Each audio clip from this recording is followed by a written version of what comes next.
she vanished without a trace.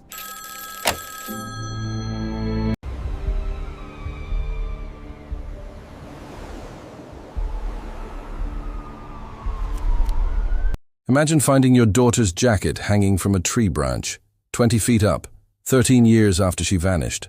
Now imagine that jacket wasn't blown there by wind. Someone put it there.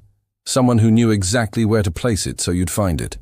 Someone who's been watching, waiting, all these years. This is the story of a girl who tried to warn everyone she was being hunted. The mother who never stopped searching. The detective who discovered that sometimes the monster doesn't hide in shadows. He hides in plain sight, right in your neighborhood, behind a friendly smile and a burned hand. What you're about to hear isn't just a missing person case. It's a 13-year game of cat and mouse that ended with a phone call at 2 a.m., a call from a girl who was supposed to be dead. This is the story of Elena Martinez. Before we begin, subscribe and hit that notification bell, because this story will haunt you long after it ends. Part 1. The Vanishing. March 12, 2003. 1:47 a.m. The mountain road leading out of Pinewood, Colorado was empty except for falling snow and a silver Honda Accord that had just crashed into a guardrail. When State Trooper Michael Brennan arrived at the scene at 2:03 a.m., his headlights illuminated something that made his 15 years of experience feel meaningless. The car's engine was still warm. The driver's door hung open, swaying slightly in the wind. Hazard lights blinked weakly through the fog like a dying heartbeat. The airbag had deployed. Keys dangled from the ignition. But the driver was gone. Inside the vehicle, Brennan found a cracked iPhone under the passenger seat, its screen still glowing with an unsent text message. "On my way home, Mom. Love ye." The message was never finished. Never sent. On the dashboard sat a student ID, Elena Martinez, 17, Pinewood High School. Brennan radioed for backup, then stepped out of his patrol car to scan the area. The temperature was 23 degrees Fahrenheit.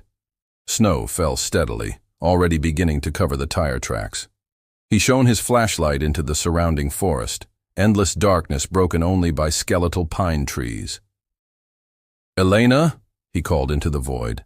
"Elena Martinez?" Nothing. Only the whisper of wind through frozen branches.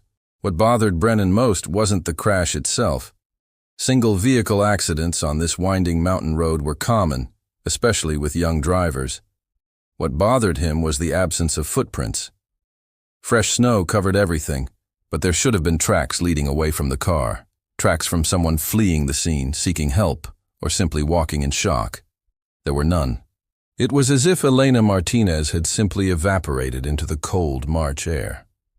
The last night, 6 hours earlier, Elena had been laughing with friends at Ashley Chen's 17th birthday party in Springfield Valley, about 15 miles from Pinewood. She seemed fine, Ashley would later tell police, her voice shaking. "We were dancing, taking photos, eating cake. Around 1 a.m. she said she was tired and wanted to get home early to study for her calculus exam." Elena hugged her friends goodbye, grabbed her red winter jacket from the coat rack, and walked out to her car alone. That was the last time anyone saw her. Security footage from a gas station 2 miles from the party showed Elena's Honda passing at 1:19 a.m. She appeared to be alone in the vehicle, driving normally. 11 minutes later, a truck driver named Ray Valdez was heading south on Route 47 when his headlights caught something ahead. A silver car crashed into the guardrail, its hazard lights blinking. Valdez slowed down, grabbed his phone, and called 911 at 1:52 a.m. "There's a wrecked car on Route 47 about mile marker 83. Doors open. I don't see anyone inside." By the time police arrived 14 minutes later, whatever had happened was already over. The search begins. Within hours, Pinewood police mobilized a full-scale search operation. K-9 units, thermal imaging helicopters, and over 200 volunteers combed the snowy forest surrounding the crash site. Elena's mother, Carmen Martinez, arrived at the scene at 4:30 a.m., still in her pajamas, a coat thrown over her shoulders. When she saw her daughter's car, door hanging open, airbag deflated, that unfinished text message glowing on the cracked screen. Her legs gave out. "No," she whispered, collapsing into the snow. "No, no, no." Elena's father, Victor Martinez, a former army medic who'd served 2 tours in Afghanistan, stood beside the guardrail, his jaw clenched, eyes scanning the dark forest with military precision. "She wouldn't just walk away," he said quietly to the lead investigator. "My daughter is smart, disciplined. If she was hurt, she'd find shelter. If she was scared, she'd call for help. Someone took her." The lead detective, a weathered man named Sergeant Dale Hutchins, had worked missing persons cases for 20 years. He'd seen runaways, accidents, abductions. But something about this scene felt wrong. "Mr. Martinez," Hutchins said carefully, "we're doing everything we can. We'll find her." But privately, Hutchins knew the statistics. When a teenage girl vanishes from a crash scene in sub-zero temperatures with no coat, no phone, and no footprints, the chances of finding her alive drop dramatically with every passing hour. The search continued for 3 days. Search dogs tracked Elena's scent from the car to a point about 50 yards into the forest, then lost it completely, as if she'd been picked up and carried away. Divers checked the frozen lake a mile south. Helicopter crews used infrared cameras to scan for body heat. Volunteers searched ravines, cliffs, abandoned cabins. Nothing. On day 4, the search was officially scaled back due to severe weather. A blizzard was approaching, making aerial searches impossible and ground searches too dangerous. Carmen refused to leave. She stood at the crash site in the falling snow, holding a framed photo of Elena, her daughter's bright smile, dark curly hair, warm brown eyes. "She's out there," Carmen whispered to no one in particular. "I can feel it. She's still out there." The anonymous warning. 10 days after Elena's disappearance, something arrived at Pinewood Police Department that changed everything. A plain manila envelope, no return address, no postmark, just typed words on a single sheet of paper. The girl saw something she shouldn't have. "Stop looking, or more will disappear." The letter was unsigned, untraceable, but it told investigators one crucial thing. Elena Martinez didn't crash her car and wander into the woods. She was taken, and whoever took her wanted everyone to know they were watching. The final message. Elena Martinez's story isn't just about one girl who survived the unimaginable. It's a mirror reflecting deeper issues in American society today, issues that affect thousands of families but rarely make headlines. The lesson we can't afford to ignore. When Elena wrote in her journal about the man following her when she told friends she felt watched, when she documented the brown truck and the burned hand, every adult in her life dismissed her concerns as teenage paranoia or stress about exams. This is the first lesson. Listen to young women when they say they feel unsafe. Statistics show that teenage girls who report feeling stalked or followed are often dismissed by adults who don't want to seem overprotective or who assume the girl is being dramatic. But predators rely on this dismissal. They count on adults not believing victims until it's too late. If just one adult had taken Elena's journal seriously in 2003, if just one police officer had followed up on her reports about the brown truck, if just one friend had insisted on walking her to her car that night, maybe the outcome would have been different. The invisible victims Marcus Lane didn't choose his victims randomly. He targeted girls from marginalized communities, Native American girls like Catherine Redhawk, Latina girls like Elena Martinez, girls from poor families whose disappearances didn't generate major media coverage. This is the second lesson. Every missing person deserves equal attention, regardless of race, ethnicity, or economic status. The missing white woman syndrome is real. When a white middle-class woman goes missing, news coverage is extensive.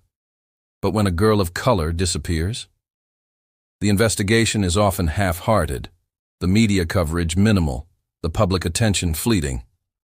Carmen Martinez fought for 13 years to keep her daughter's case alive.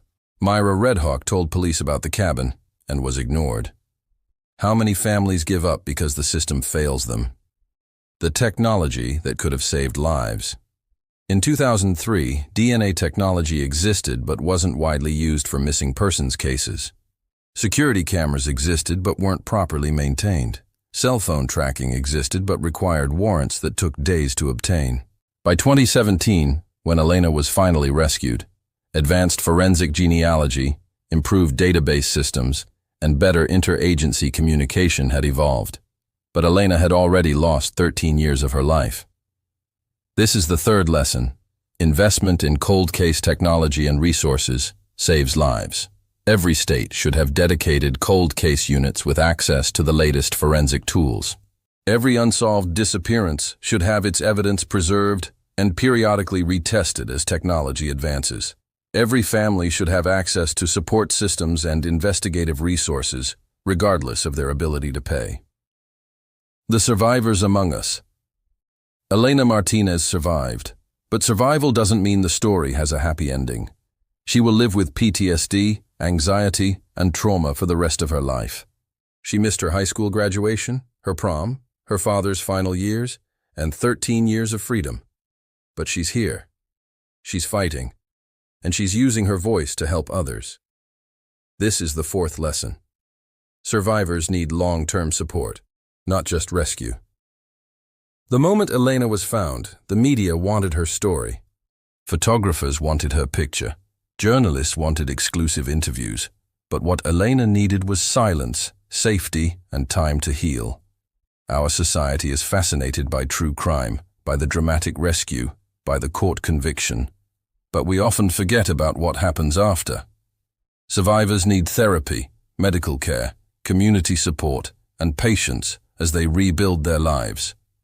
What you can do. If Elena's story moved you, here's what you can do.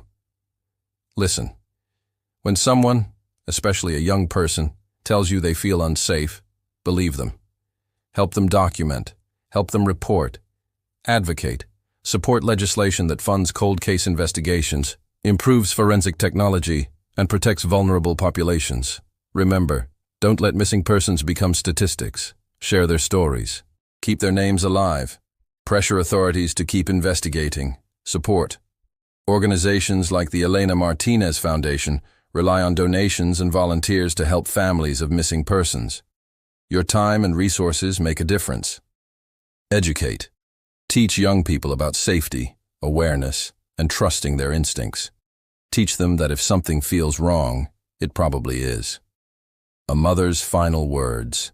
In a 2019 interview, Carmen Martinez was asked what she wanted people to take away from Elena's story. She thought for a long moment, then said, "I want people to know that my daughter existed, not just as a victim in a true crime story, but as a real person. She loved the ocean. She wanted to be a marine biologist. She made the best chocolate chip cookies. She sang off-key in the shower. She had dreams and plans and a whole life ahead of her. Marcus Lane tried to erase her. He tried to make her nothing. But she fought back. She survived.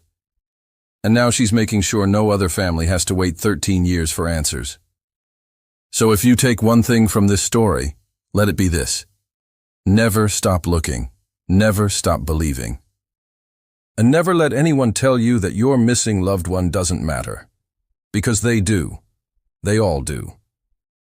If you believe every missing person deserves to be found, every victim deserves to be heard, and every family deserves closure, subscribe to this channel. There are thousands of cold cases still waiting for someone to care enough to solve them. We're going to tell their stories, one at a time, until every voice is heard. Thank you for listening to Elena Martinez's story. Justice may be slow, but it never stops coming. See you in the next case. Author's note. This story is a fictionalized retelling inspired by real missing persons cases. While the characters and specific events are fictional, the issues raised, inadequate investigation of missing persons of color, the importance of listening to victims, the role of advancing forensic technology, and the long-term trauma experienced by survivors are painfully real. Thousands of families across America are still searching for missing loved ones. Organizations like the National Center for Missing and Exploited Children, the National Missing and Unidentified Persons System, NAMUS, and numerous family-run foundations continue this vital work. If you or someone you know is experiencing stalking, harassment, or domestic violence, please contact National Domestic Violence Hotline 1-800-799-7233. National Center for Missing and Exploited Children 1-800 The Lost Reign, Rape, Abuse and Incest. National Network 1-800-656-HOPE. You are not alone. Help is available. End of story. The Red Jacket. When the Forest Finally Speaks. Intro. The hook that changes everything.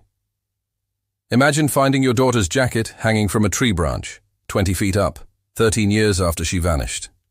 Now imagine that jacket wasn't blown there by wind. Someone put it there. Someone who knew exactly where to place it so you'd find it. Someone who's been watching, waiting, all these years. This is the story of a girl who tried to warn everyone she was being hunted. The mother who never stopped searching. The detective who discovered that sometimes the monster doesn't hide in shadows. He hides in plain sight, right in your neighborhood, behind a friendly smile and a burned hand. What you're about to hear isn't just a missing person case. It's a 13-year game of cat and mouse that ended with a phone call at 2 a.m. A call from a girl who was supposed to be dead. This is the story of Elena Martinez. Before we begin, subscribe and hit that notification bell, because this story will haunt you long after it ends. Part 1. The Vanishing, March 12, 2003. 1:47 a.m. The mountain road leading out of Pinewood, Colorado was empty, except for falling snow and a silver Honda Accord that had just crashed into a guardrail. When State Trooper Michael Brennan arrived at the scene at 2:03 a.m., his headlights illuminated something that made his 15 years of experience feel meaningless. The car's engine was still warm. The driver's door hung open, swaying slightly in the wind. Hazard lights blinked weakly through the fog like a dying heartbeat. The airbag had deployed. Keys dangled from the ignition. But the driver was gone. Inside the vehicle, Brennan found a cracked iPhone under the passenger seat, its screen still glowing with an unsent text message. "On my way home, Mom. Love ye." The message was never finished. Never sent. On the dashboard sat a student ID, Elena Martinez, 17, Pinewood High School. Brennan radioed for backup, then stepped out of his patrol car to scan the area. The temperature was 23 degrees. Snow fell steadily, already beginning to cover the tire tracks. He shone his flashlight into the surrounding forest, endless darkness broken only by skeletal pine trees. "Elena?" he called into the void. "Elena Martinez?" Nothing. Only the whisper of wind through frozen branches. What bothered Brennan most wasn't the crash itself. Single-vehicle accidents on this winding mountain road were common, especially with young drivers. What bothered him was the absence of footprints. Fresh snow covered everything, but there should have been tracks leading away from the car. Tracks from someone fleeing the scene, seeking help, or simply walking in shock. There were none. It was as if Elena Martinez had simply evaporated into the cold March air. The last night, 6 hours earlier, Elena had been laughing with friends at Ashley Chen's 17th birthday party in Springfield Valley, about 15 miles from Pinewood. She seemed fine, Ashley would later tell police, her voice shaking. "We were dancing, taking photos, eating cake. Around 1 a.m. she said she was tired and wanted to get home early to study for her calculus exam." Elena hugged her friends goodbye, grabbed her red winter jacket from the coat rack, and walked out to her car alone. That was the last time anyone saw her. Security footage from a gas station 2 miles from the party showed Elena's Honda passing at 1:19 a.m. She appeared to be alone in the vehicle, driving normally. 11 minutes later, a truck driver named Ray Valdez was heading south on Route 47 when his headlights caught something ahead. A silver car crashed into the guardrail, its hazard lights blinking. Valdez slowed down, grabbed his phone, and called 911 at 1:52 a.m. There's a wrecked car on Route 47 about mile marker 83. Doors open. I don't see anyone inside. By the time police arrived 14 minutes later, whatever had happened was already over. The search begins. Within hours, Pinewood Police mobilized a full-scale search operation. K-9 units, thermal imaging helicopters, and over 200 volunteers combed the snowy forest surrounding the crash site. Elena's mother, Carmen Martinez, arrived at the scene at 4:30 a.m., still in her pajamas, a coat thrown over her shoulders. When she saw her daughter's car, door hanging open, airbag deflated, that unfinished text message glowing on the cracked screen, her legs gave out. "No," she whispered, collapsing into the snow. "No, no, no." Elena's father, Victor Martinez, a former Army medic who'd served 2 tours in Afghanistan, stood beside the guardrail, his jaw clenched, eyes scanning the dark forest with military precision. "She wouldn't just walk away," he said quietly to the lead investigator. "My daughter is smart, disciplined. If she was hurt, she'd find shelter.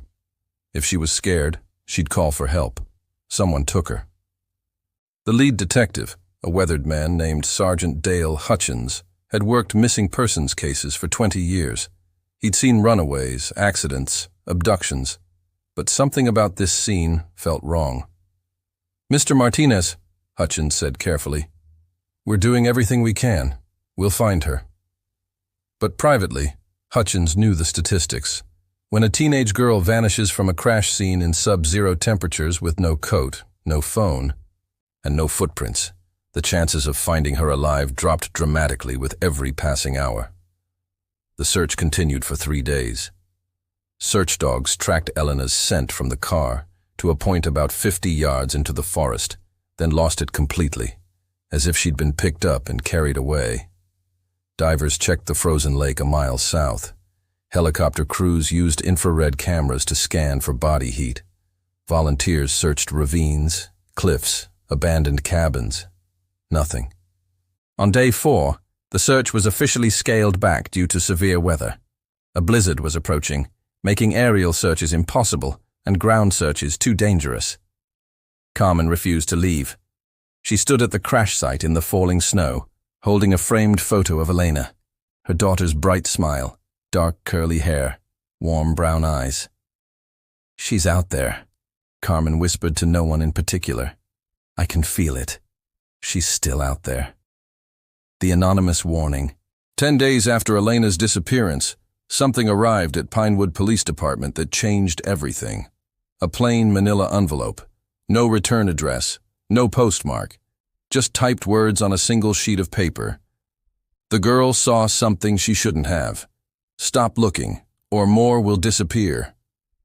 The letter was unsigned, untraceable. But it told investigators one crucial thing. Elena Martinez didn't crash her car and wander into the woods. She was taken. And whoever took her wanted everyone to know they were watching. Part 2. The Mother's Vigil. 13 years is a long time to wait for an answer that never comes. Carmen Martinez learned to live with a wound that never closed, a pain that became as familiar as her own heartbeat. The house on Willow Street remained frozen in March 2003. Elena's bedroom looked exactly as she'd left it. Textbooks stacked on the desk, a half-finished calculus problem in her notebook, posters of marine biology on the walls. Elena had dreamed of becoming an oceanographer. Her red jacket. No, wait. The red jacket was gone. Elena had worn it that last night. Carmen kept everything else untouched. Every Saturday morning, she'd open Elena's door, dust the surfaces, water the small succulent on the windowsill, now on its 4th replacement. The original had died years ago, but Carmen kept buying new ones, placing them in the same spot. She'd sit on the edge of Elena's bed and close her eyes, trying to remember her daughter's voice, her laugh, the way she'd hum while studying. Some memories were fading. That terrified Carmen more than anything. Victor handled grief differently. After the search was called off, he became obsessed with maps, topographic maps, satellite images, old mining records. He believed Elena was taken to a specific location, somewhere hidden, and he was determined to find it. He covered the garage walls with printouts, red circles marking searched areas, question marks on inaccessible zones. He spent weekends hiking into remote parts of the forest, calling Elena's name into the silent trees. Friends told him to move on. Therapists suggested closure, but Victor knew what everyone else refused to believe. Elena hadn't died that night. She'd been taken, and the person who took her was still out there. The diary that changed everything. In the summer of 2004, while cleaning Elena's closet, Carmen found something she'd never seen before, a small black journal wedged between the wall and a bookshelf. Inside were Elena's private notes. Not a diary, exactly. More like observations, records. February 28th, 2003. Saw the man with the burned hand again today. Third time this week. He was standing across from school, leaning against a brown pickup truck. When I looked at him, he didn't look away. He just stared. March 3rd, 2003. Brown truck parked outside Mrs. Chen's house at 11 p.m. Same man. I took a photo with my phone, but it's too dark to see his face. Why is he always in our neighborhood? March 6, 2003. Woke up at 2 a.m. to knocking on my window. When I looked out, no one was there. But I found fresh boot prints in the snow under my window. Size looks like men's 11 or 12. March 10th, 2003. Ashley thinks I'm being paranoid. Maybe I am. But I know someone's following me. I can feel it. Like when you know you're being watched, but you can't see who's watching. The final entry, dated March 11th, 2003, the day before she vanished, was written in shaky handwriting. If something happens to me, don't trust anyone. The man with the burned hand knows where I live. I saw him tonight parked at the corner. He was watching our house. Tell Mom I love her. Tell Dad I'm sorry I didn't listen when he said to be more careful. Carmen's hands trembled as she read those words. Her daughter had known. Elena had sensed the danger, had tried to document it, and no one had listened. She immediately brought the journal to the police. Sergeant Hutchins read it carefully, his expression grim. Mrs. Martinez, this is important evidence. We'll reopen the investigation. But weeks passed, then months. The investigation went nowhere. No one could identify the man with the burned hand. The brown pickup truck was too common to trace. The boot prints outside Elena's window had melted away before anyone thought to photograph them. The case went cold again. 13 years of waiting. Every year on March 12th, Carmen held a candlelight vigil at the crash site. The first year, over 300 people attended. By year 5, it was down to 30. By year 10, just Carmen, Victor, and a handful of Elena's childhood friends. By year 13, Carmen stood alone. She'd light a single candle, place it on the guardrail where Elena's car had crashed, and whisper into the darkness, "I'm still here, baby. I'm still waiting. Come home." The local newspaper ran a small article every anniversary.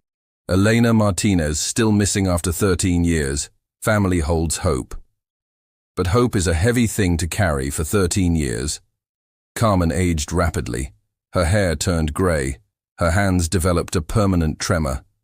She stopped sleeping more than 3 or 4 hours a night, plagued by nightmares of her daughter calling for help from somewhere dark and cold. Victor died in 2012 of a sudden heart attack. The doctors called it cardiac arrest. Carmen knew it was a broken heart.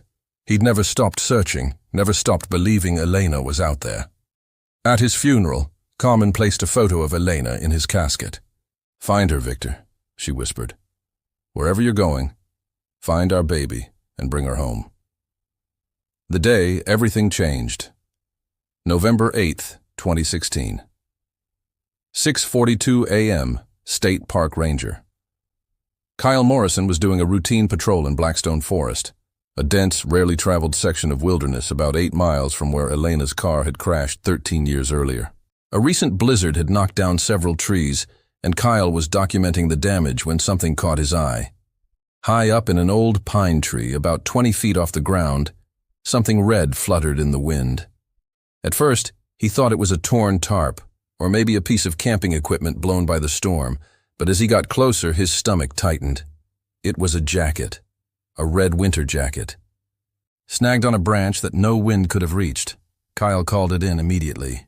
Within hours, a forensics team arrived with climbing equipment.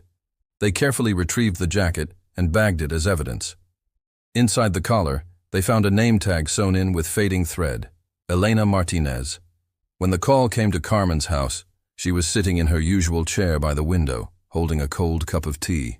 "Mrs. Martinez, this is Detective Morgan Hayes from Pinewood PD. We found something that belonged to your daughter." Carmen's teacup slipped from her fingers, shattering on the hardwood floor. "What did you find?" "Elena's jacket, the red one she was wearing the night she disappeared." Silence. "Where?" Carmen's voice was barely a whisper. "Hanging in a tree, 20 feet up, in Blackstone Forest." Carmen closed her eyes. After 13 years of silence, the forest was finally speaking, and it was telling her that someone had put that jacket there. Someone who wanted it to be found. Someone who'd been watching all along. Part 3. The detective who wouldn't quit. Detective Morgan Hayes wasn't supposed to be on this case. She'd just transferred to Pinewood PD from Denver 3 months earlier, looking for a quieter life after 15 years working homicides in the city. She'd seen enough violence, enough death, enough grieving families to last a lifetime. But when she saw the evidence bag containing Elena Martinez's red jacket, faded from years of exposure, torn in places, covered in pine sap, something inside her shifted. This wasn't just an old cold case. This was a message. Morgan sat in the evidence room, studying every inch of the jacket under bright fluorescent lights. Forensics had already processed it, but she wanted to see it with her own eyes. The fabric was heavily weathered, consistent with years of outdoor exposure. But there was something odd. The jacket had been carefully placed on that tree branch, not thrown, not blown by wind. Placed. Someone had climbed that tree, or used a pole or rope to deliberately hang the jacket where it would eventually be found. Why? Morgan pulled the original case file from 2003. Over 400 pages of interviews, search reports, dead ends. She started reading. The man with the burned hand. Elena's journal mentioned him repeatedly. A man who drove a brown pickup truck, had a scarred left hand, and seemed to be stalking her in the weeks before her disappearance. In 2003, police had canvassed the neighborhood asking about suspicious vehicles and individuals. No one reported seeing anyone matching that description. But Morgan had an advantage the 2003 investigators didn't have: 13 more years of technology and data. She started with medical records. If this man had a severely burned hand, he would have sought medical treatment at some point. Morgan requested access to hospital records within a 200-mile radius of Pinewood, searching for male patients treated for third-degree burns to the left hand between 1995 and 2003. It took 3 days of searching, but she found him. Marcus Lane. Admitted to Cortez Medical Center in September 2001 for severe burns to his left hand from a furnace accident at a hunting cabin. Marcus had given an address in Cortez, but when Morgan sent officers to check, the property had been abandoned for years. She dug deeper. Marcus Lane had no social media presence, no credit cards, no driver's license renewals after 2005. For all intents and purposes, he'd vanished. But Morgan found something else. In 2004, a man matching Marcus's description had been questioned by police in Durango after a teenage girl reported being followed. No charges were filed due to lack of evidence. The girl described him as tall, thin, with a scarred left hand and empty eyes. Morgan's pulse quickened. This wasn't a one-time thing. Marcus Lane was a predator, and Elena Martinez wasn't his first victim. The cabin in the woods. Morgan spent the next week reviewing old property records, hunting licenses, and forestry maps. If Marcus Lane had a hunting cabin where he burned his hand, it had to be registered somewhere. She finally found it, a small structure on federal land near Blackstone Forest. registered to a Raymond Moss in 1984. The cabin had burned down in a fire in 2005, 2 years after Elena disappeared. The fire report noted, origin of fire, interior, accelerant likely used, no fatalities. Property owner could not be located for questioning. Morgan sat back in her chair, pieces clicking together. The same year Marcus Lane disappeared. He'd burned the cabin, destroyed evidence, and vanished. But why hang Elena's jacket in a tree 11 years later? Unless... Morgan's blood ran cold. What if he never left? Part 4. The Photographs That Spoke, April 2017. A flea market in Alamosa, New Mexico. Gary Chen, a photography enthusiast, was browsing through boxes of old cameras when he found it. A scratched Canon digital camera from 2003, still with its memory card inside. He paid $8 for it, took it home, and plugged the card into his computer out of curiosity. What he saw made him immediately call the police. The memory card contained 47 photographs. Most were blurry shots of forest landscapes, tree branches, a hand pressing the shutter in a mirror reflection. But the last folder, labeled Private, contained something that would break the case wide open. 12 photographs of a teenage girl in a small, dark room. She sat against rotting wooden walls, her hands bound with silver duct tape. Her brown, curly hair was matted, her face gaunt, her eyes hollow with exhaustion. But her biological markers, the shape of her earlobes, a small birthmark on her left collarbone, the way her eyebrows curved, matched Elena Martinez perfectly. The discovery. When the images reached Detective Morgan Hayes' desk 3 days later, she spent an hour just staring at them, her hands trembling. Elena had been alive after that crash. She'd been held somewhere. For how long they didn't know. But these photos proved she hadn't died that night on the mountain road. Morgan called Carmen immediately. "Mrs. Martinez, I need you to sit down. We've found photographs of Elena after she disappeared." Silence on the other end, then a sharp intake of breath. She was alive? Yes. At least when these photos were taken. I need you to come to the station to identify some details. When Carmen arrived an hour later, her face was pale, her hands shaking. Morgan showed her the images on a large monitor, warning her first about what she was about to see. Carmen stared at the screen. Tears streamed down her face, but she didn't look away. "That's my baby," she whispered. "That's my Elena." She pointed at one photo with a trembling finger. "That bracelet. I gave her that for her quinceañera. She never took it off." In another photo, barely visible in the corner, was a small backpack with a skull sticker, the same one Elena had decorated in middle school. "She was there," Carmen said, her voice breaking. "All this time, she was somewhere close, and we didn't know. The man behind the camera, Morgan analyzed every pixel of those photographs. In 3 images, the photographer had accidentally captured part of his own reflection in a metal water bucket. A distorted face, partially obscured by shadow, but clear enough to reveal one crucial detail. His left hand, gripping the camera, wore an old cloth glove. But in one shot, the glove had torn at the pinky finger, exposing scarred, burn-damaged skin underneath. Marcus Lane. Morgan traced the camera's serial number. It had been purchased with cash at an electronics store in Durango in April 2003, 1 month after Elena's disappearance.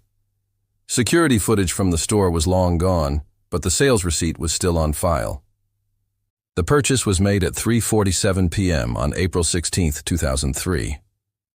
Morgan cross-referenced that date with other data and found something chilling. That same day, a brown Chevy pickup truck matching the description from Elena's journal had been spotted parked near Pinewood High School during dismissal.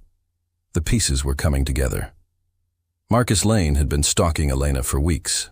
He'd caused her accident, or been waiting for an opportunity. He'd taken her to a hidden location, and he'd photographed her captivity like she was a trophy. But where was that location? And more importantly, was Elena still alive? The hidden message, one detail in the photographs, haunted Morgan more than anything else. In the corner of one image, barely visible on the wooden wall behind Elena, were scratch marks. Not random, deliberate, like someone had used their fingernail or a small, sharp object to carve something into the wood. Morgan had the image enhanced by the FBI's forensic imaging unit. When the enhanced version came back, she could finally read it. Day 142, room 3, he's listening. Elena had marked the days. She'd tried to leave a message. And room 3 suggested there were other rooms in this structure. Morgan felt sick. If there were other rooms, were there other victims? She immediately requested a search of missing persons cases in Colorado between 1998 and 2010, cases involving teenage girls who'd vanished near forested areas. The results were staggering. 14 cases. All girls between 15 and 19. All disappeared near wilderness areas. All investigations had gone cold. One name jumped out, Catherine Redhawk, a 16-year-old Navajo girl who'd vanished in 2001 while hiking with friends near Mesa Verde. Her mother had told police Catherine mentioned seeing a man with a damaged hand near their home in the weeks before she disappeared. No one had followed up.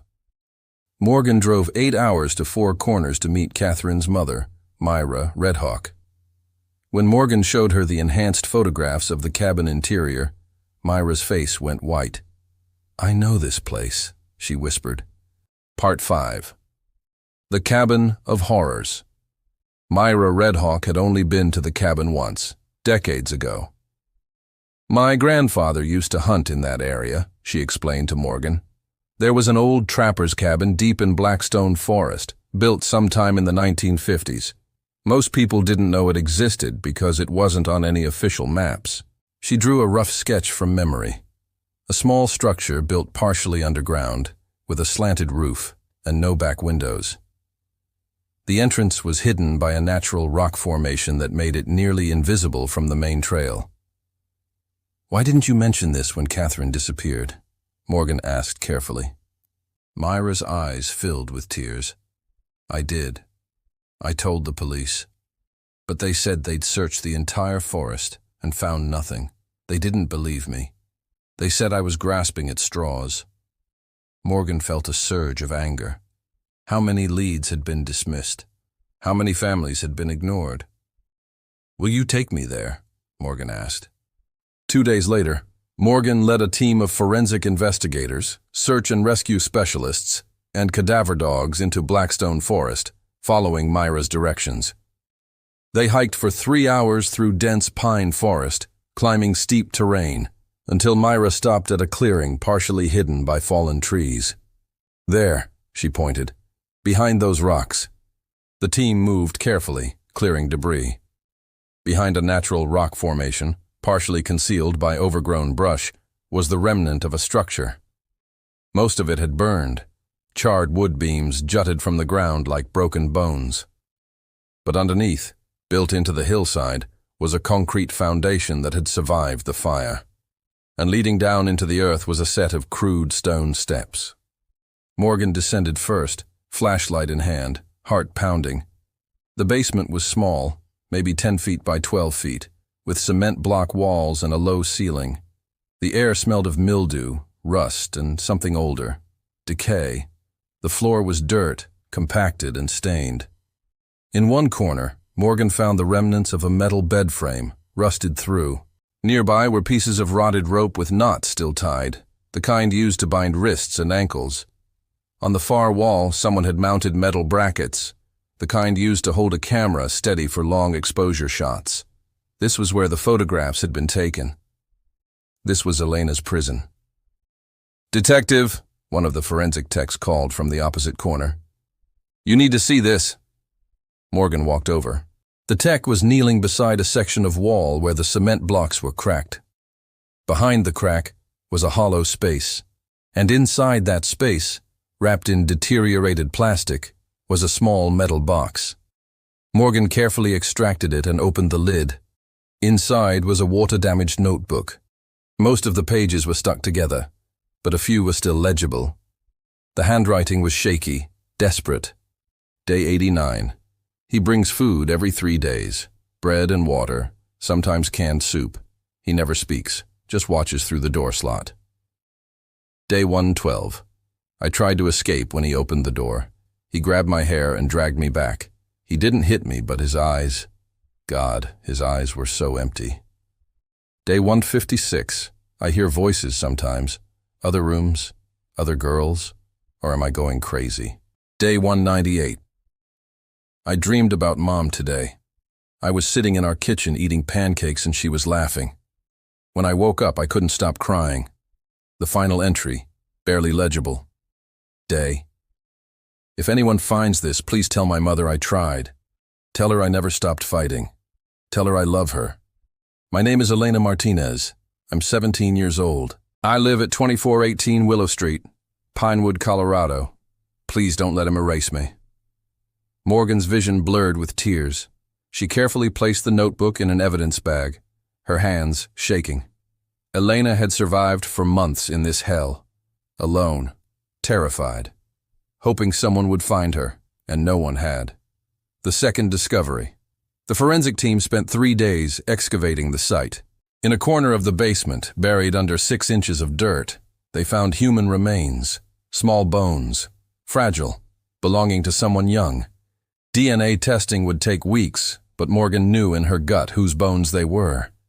Near the remains, they found a tarnished silver necklace with a small heart pendant. Inside the pendant was a tiny faded photograph, a woman and a teenage girl smiling. Carmen identified it immediately. I gave her that necklace for her 16th birthday. She wore it every day. They'd found Elena Martinez. After 13 years, Carmen finally had an answer. But it was the answer every parent dreads. Part 6. The man who never left Marcus Lane had covered his tracks well. After burning the cabin in 2005, he'd disappeared completely. No driver's license, no bank accounts, no credit cards, no paper trail. But Morgan refused to believe he was gone. Men like Marcus don't just stop, she told her team. They either die, get caught, or find a new hunting ground. She began searching criminal databases for similar patterns. Teenage girls disappearing near forests, cases with no witnesses, no bodies, no evidence. What she found was chilling. Between 2006 and 2015, 7 more girls had vanished in Wyoming, Utah, and northern New Mexico, all from small towns, all near wilderness areas. All investigations had gone cold. Morgan contacted the lead detectives on each case and shared Elena's story, the cabin discovery, the photographs. One detective called her back within hours. We found something in 2012, Detective James Park from Laramie, Wyoming said. A girl named Sarah Chen disappeared while hiking. 2 years later, a hunter found her backpack hanging from a tree branch, 20 feet up, just like Elena's jacket. Did you test it for DNA? Morgan asked. We did. Found 2 DNA profiles, Sarah's and an unknown male. We ran it through CODIS but got no matches. Send me the DNA profile, Morgan said. When the results came back, Morgan felt her blood turn to ice. The unknown DNA from Sarah Chen's backpack matched DNA found at Elena's cabin. Marcus Lane hadn't stopped. He'd just moved to a new hunting ground. The phone call, May 5, 2017, 2:14 a.m. Carmen Martinez was woken by her landline ringing, a sound so rare it jolted her from a nightmare about Elena. She stumbled to the phone, heart pounding. Hello? Silence. Then breathing, soft, shallow. Then a voice, small, weak, terrified. Mom, I'm so cold. Carmen's entire body went rigid. The voice was wrong, too hoarse, too damaged. But the cadence, the way she said, Mom. Elena, Carmen whispered. Baby, is that you? Where are you? More breathing, a muffled sob. Then, he's still here. The line went dead. Carmen stood frozen, phone pressed to her ear, tears streaming down her face. She immediately called Morgan. Within an hour, phone technicians traced the call to a cell tower 17 miles southwest of Pinewood, deep in the mountains, in an area with no registered addresses. Someone made that call from that location at 2:14 a.m., the technician confirmed. Morgan organized an immediate search of the area. At dawn, they found the phone. An old flip phone, battery almost dead, lying in the dirt near a shallow cave. In the phone's recent calls, one number, Carmen's. In the phone's photo gallery, one image. A selfie of a young woman with matted brown hair, hollow eyes, and a face that had aged far beyond its years. But the bone structure, the shape of her nose, the scar on her left eyebrow from a childhood fall. It was Elena Martinez, alive. Part 7. The Rescue. The search area covered 12 square miles of dense forest, steep ravines, and abandoned mining tunnels. Morgan coordinated teams from 6 different agencies: local police, FBI, search and rescue, and volunteer trackers. They worked in a grid pattern, moving systematically through the wilderness. Carmen insisted on joining the search despite Morgan's protests. "That was my daughter's voice," Carmen said firmly. "I know it was, and I'm not sitting home while she's out there." On the second day of searching, a tracking dog named Bear caught a scent near a cluster of limestone caves hidden by thick brush.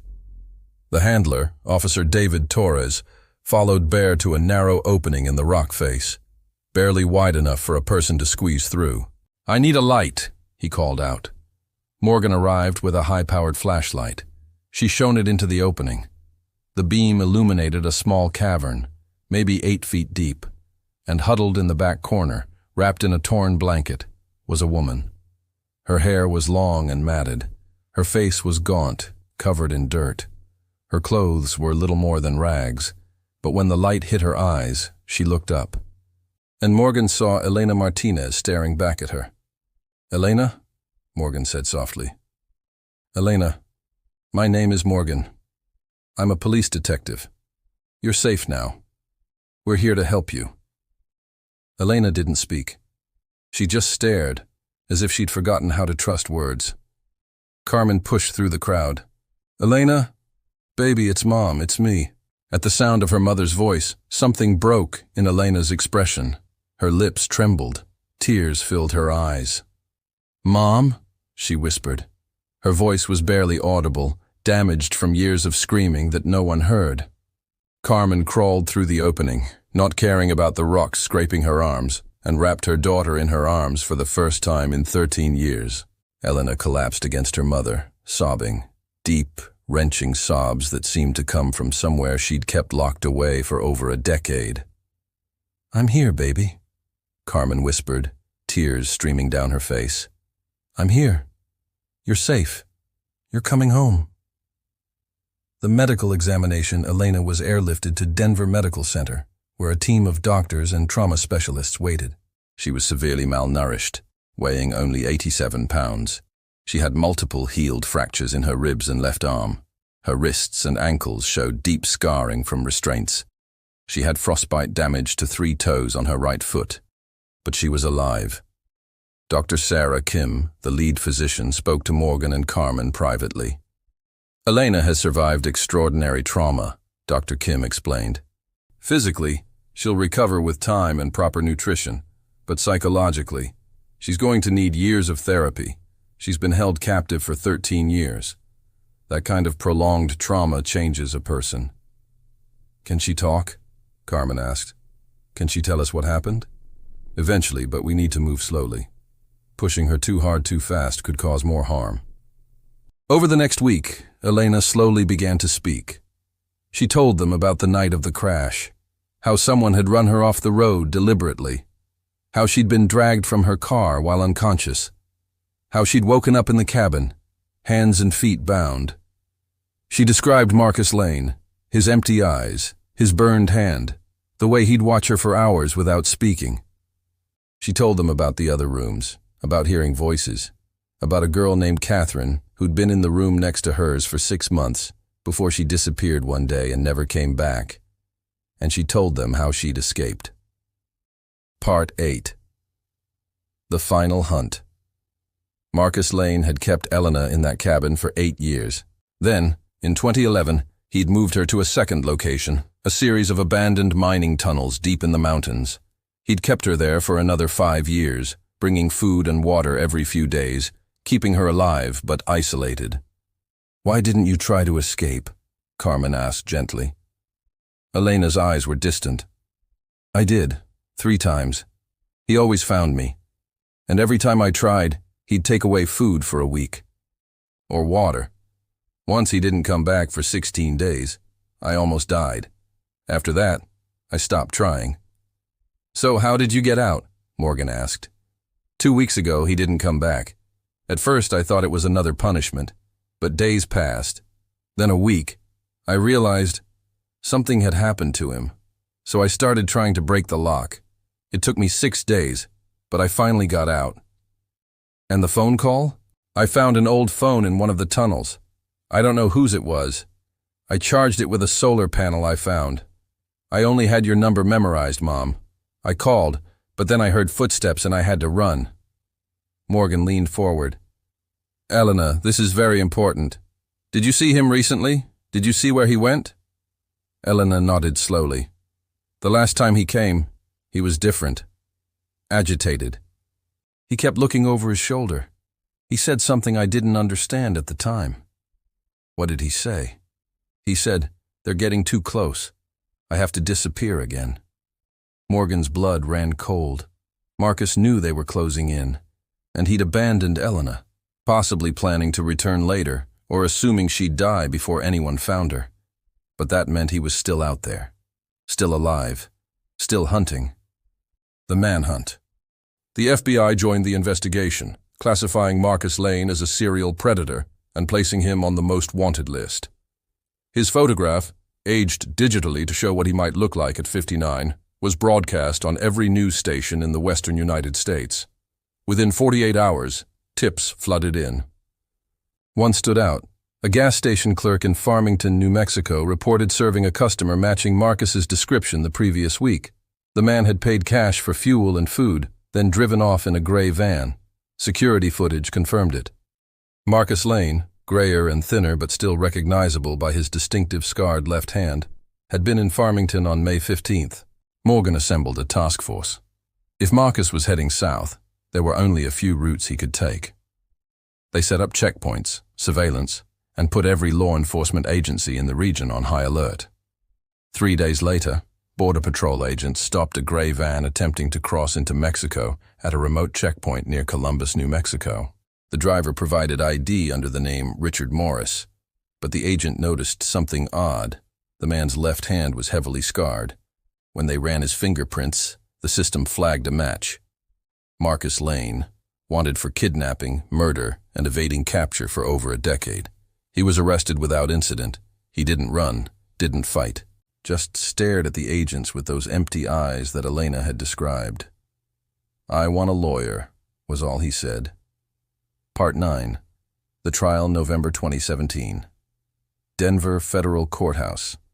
The trial of Marcus Lane became one of the most watched criminal proceedings in Colorado history. The courtroom was packed every day. Journalists, families of victims, true crime followers, and people who simply couldn't believe one man could cause so much pain for so long. Marcus sat at the defense table, hands folded, expression blank.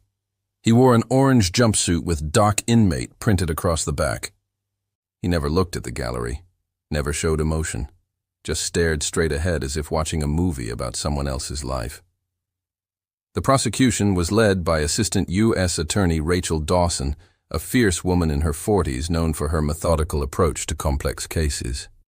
"This is not a complicated case," she told the jury in her opening statement. "Marcus Lane is a predator. For over 15 years, he systematically hunted, kidnapped, and imprisoned young women. He held them in conditions that can only be described as torture, and when he was finished with them, he erased them, burning evidence, hiding bodies, moving to new locations." She paused, looking each juror in the eye. Elena Martinez survived. "She's here today to tell you her story, but at least 13 other girls weren't so lucky. Their families deserve justice, and it's your job to give it to them." The defense attorney, a court-appointed lawyer named Thomas Brennan, had an impossible task. "My client doesn't deny that terrible things happened," he said carefully. "But the question before you is whether he's solely responsible whether the evidence proves beyond reasonable doubt that he committed every crime he's been charged with, and whether there were mitigating circumstances we need to consider. It was a weak defense, and everyone knew it. Elena's testimony. On the fourth day of the trial, Elena took the stand. The courtroom fell silent as she walked to the witness box. She'd gained weight since her rescue, and her hair had been cut and styled. She wore a simple blue dress and minimal makeup. But her eyes, those eyes that had stared into a camera lens in those photographs, still carried the weight of everything she'd survived. Rachel Dawson approached gently. "Elena, thank you for being here today. I know this is incredibly difficult.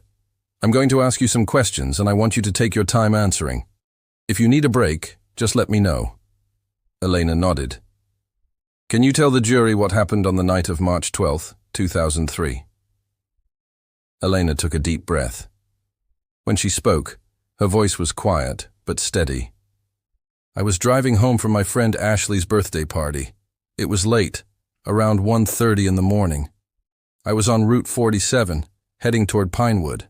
The road was empty. It was snowing." She paused, gathering her thoughts. Then I saw headlights behind me.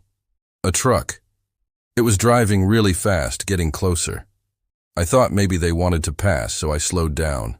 But instead of passing, the truck rammed into my back bumper. Gasps rippled through the courtroom. I lost control. My car hit the guardrail and the airbag deployed. I was dizzy, confused. I reached for my phone to call 911, but before I could, my door opened and someone grabbed me. "Do you see that person in this courtroom today?" Elena looked directly at Marcus for the first time. He didn't meet her gaze. "Yes, that's him, Marcus Lane." "What happened next?" "He dragged me out of the car. I tried to scream, but he covered my mouth. He was strong. I fought back, but I was still dazed from the crash. He put something over my face, a cloth with a chemical smell, and then everything went black." Elena described waking up in the cabin, hands and feet bound. She described the days that turned into weeks that turned into months. She described the darkness, the cold, the isolation. She described how Marcus would watch her through a slot in the door, how he'd bring food irregularly, sometimes going days without appearing, how she'd lost track of time, marking days by scratching tallies into the wooden wall with her fingernail until her fingernails bled. "Did he ever speak to you?" Rachel asked. "Rarely. Sometimes he'd say things like, 'Be quiet,' or 'Don't move.' But mostly, he just watched. Like I was. An animal in a zoo." "Did you try to escape?" "Yes, 3 times.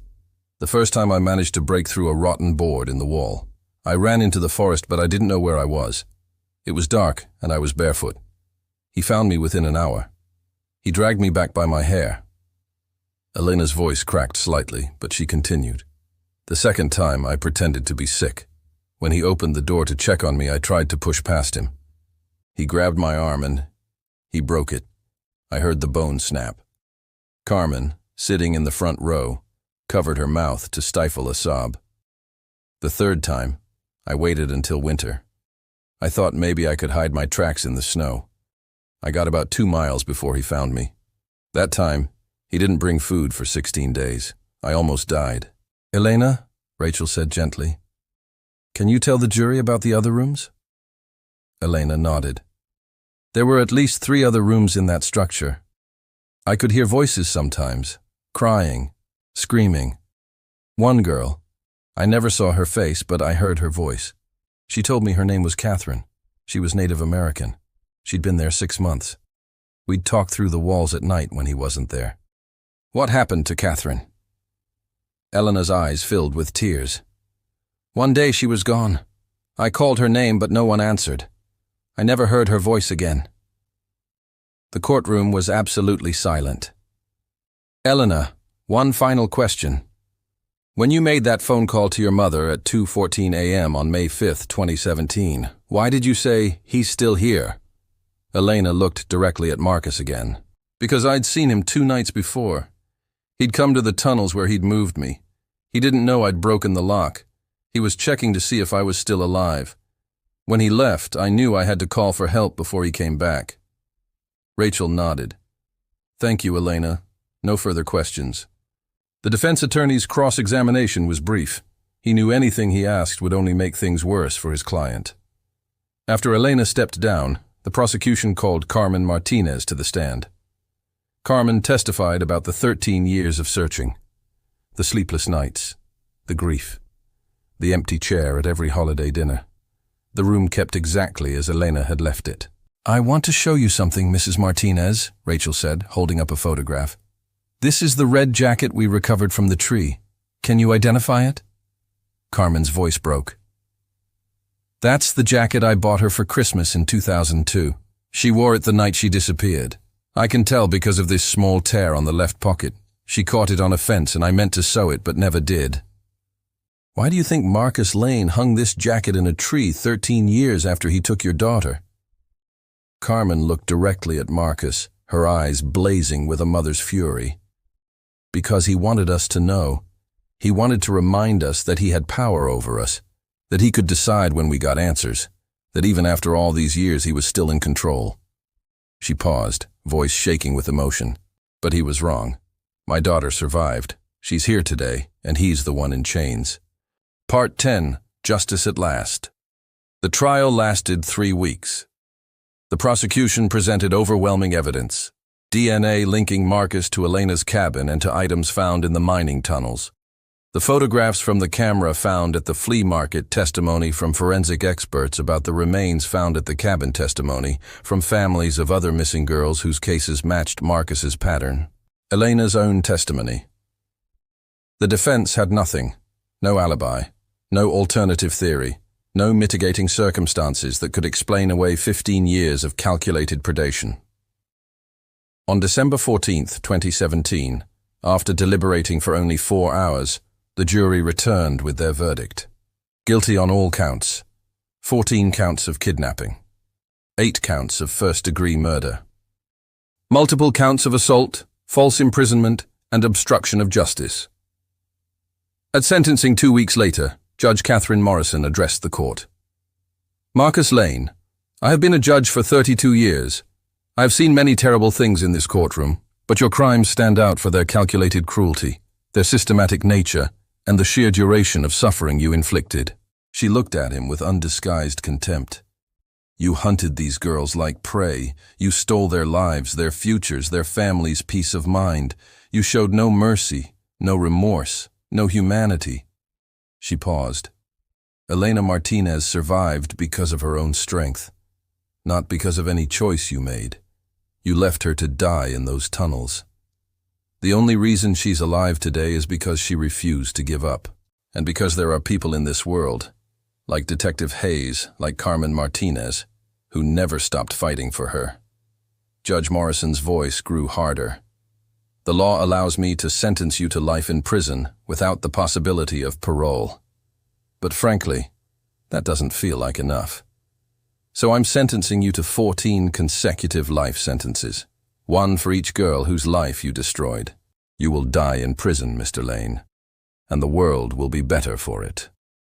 Marcus showed no reaction, just stared straight ahead with those empty eyes. As bailiffs led him away in shackles, he passed Elena, who was sitting between her mother and Detective Morgan. For just a moment their eyes met, and Elena did something Marcus Lane never expected. She smiled. Not a friendly smile. Not a forgiving smile, but a smile that said, I survived you. I won. Marcus looked away first.